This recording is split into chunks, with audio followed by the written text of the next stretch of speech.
The sky over Mars City was painted crimson with the setting sun, its rays reflecting off the smog-drenched glass of Habitat Sector 9. Mason Viral adjusted the collar of his maintenance uniform as he carried his food crate down the narrow alley behind the old hydroponics towers. He took this shortcut every day after his shift at the oxygen recycler. But today something was different. A pair of glowing violet eyes peered at him from behind a pile of broken solar panels. Mason froze. "Hey!" he called out cautiously. "You lost, kid." The figure stepped forward. Small, gaunt, and wrapped in a ragged thermal blanket that barely reached the knees. It was a child but not human. Her skin shimmered a translucent blue in the waning light. Hair like liquid silver. Thin, malnourished limbs trembled in the cold Martian air. She didn't speak. Just stared, tense and unsure. Mason sighed. "You hungry?" He reached into his crate and pulled out a synth apple and a ration bar. He offered it slowly. The child snatched it and devoured it like a starving animal. Only after did she look up, eyes filled with something Mason recognized all too well. Fear mixed with exhaustion. "All right," he muttered. "You can come with me. Just for the night." Mason's apartment was a cramped, one-room pod unit in the lower levels of the habitat stack. He didn't have much, but it was warm and safe.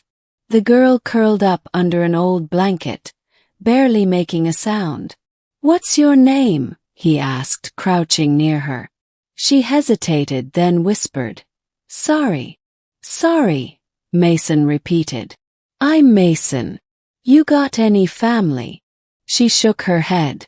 Mason didn't push further. Something told him this girl had seen things no kid should.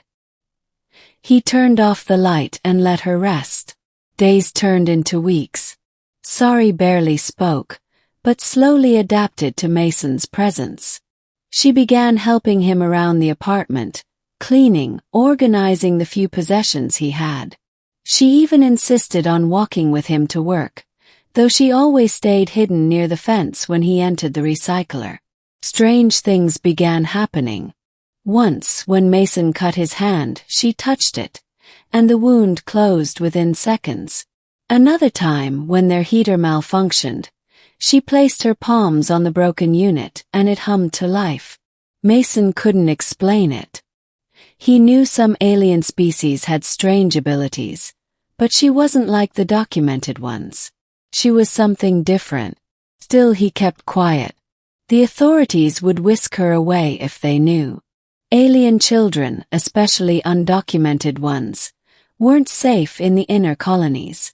One night, as they sat sharing a meal, Sorry finally spoke. "I wasn't supposed to be here." Mason looked up. "Here on Mars?" She nodded. "I was taken. During the coup."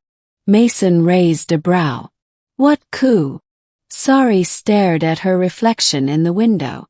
"My mother was Empress of Lithera, one of the old empires near the outer edges of the Perseus Arm. But there was betrayal. A warlord, Vorketh, staged a rebellion. He killed her."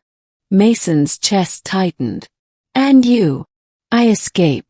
My guardian got me to a jump freighter headed for the core worlds. I was supposed to find allies. But the ship was attacked near Jupiter. I was the only one who made it to the Martian surface. Been hiding ever since." Mason didn't know what to say. An empress. Coup. It sounded impossible. But the way Sorry spoke, measured, sorrowful, he believed her. He placed a hand on her shoulder. "You're safe now." But he was wrong. 3 days later, he came home to find the door pried open. The apartment ransacked. Sorry was gone. Mason's heart pounded as he searched the alleys, the domed market zones, even the underworld bazaar near the ion lift ports. No sign of her. But someone was watching him. He felt it the next day. shadowy figures tailing him through the recyclers' corridors, drones hovering too long outside his pod. Someone knew. Then came the message. A flickering hologram projected from a stolen comm device left on his doorstep. Sorry, bound, eyes defiant. Beside her stood a monstrous alien in armor plated with obsidian. "I am Vorketh," the warlord growled. "You have harbored the last royal of Lithera. Your life is forfeit. But you may yet earn mercy. Come alone. Bring the royal signet she carries. We are at the ruined Terran outpost, Sector 7.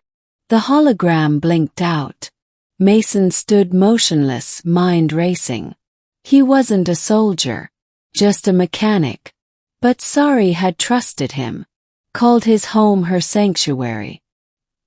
He couldn't abandon her. He opened the old storage crate beneath his floorboards. Inside lay remnants of another life. His old combat armor from the Terran border wars, dusty but intact. He hadn't worn it in nearly 10 years. That night, Mason suited up and made his way to Sector 7. The outpost was a shell, cracked open by time and sandstorms. In its center, surrounded by a ring of mercenary guards, was Sari, bound to a plasma pylon. Mason didn't wait. He dropped 2 guards with precision plasma shots, ducked under the return fire, and hurled an ion grenade into the encampment. The blast sent bodies flying. He surged forward, bullets ricocheting off his armor, grabbed Sari and ran. But Vorketh intercepted him. The warlord was massive, 8 feet of scaled muscle and rage. His blade crackled with dark energy. "You're nothing but a human rat," he snarled. Mason didn't reply. He activated his gauntlet and launched a burst of kinetic force that staggered the brute. Sari, even bound, turned her eyes toward Vorketh and unleashed a wave of psychic energy that made the warlord scream. Together they brought him down. Mason severed Sari's bindings and pulled her close. "Are you all right?" She nodded, trembling. The escape wasn't clean, but it was enough. With the help of a smuggler Mason had known from his war days, they left Mars aboard a rusting freighter bound for the neutral systems. News began to spread weeks later. Rebellion falters. Survivor of Litheran royalty confirmed alive. Child empress to reclaim throne. Martian human veteran involved in rescue. Hailed as savior. 6 months passed. Mason stood in the grand hall of the Litheran capital, no longer rubble, but rebuilt with gold and light. Sari, dressed in imperial regalia, stood before a crowd of thousands. Coronation. She looked to him as she was crowned, and when the ceremony ended, she approached him before the people. "This man," she said, voice echoing across the plaza, "did not know my lineage. He took me in when I was just a cold, hungry child. Not because I was a royal, but because I was in need. He is not of Litheran blood, but he is of Litheran heart, and I name him my protector, my family." Mason blinked, stunned. Sari grinned. "Welcome home, father."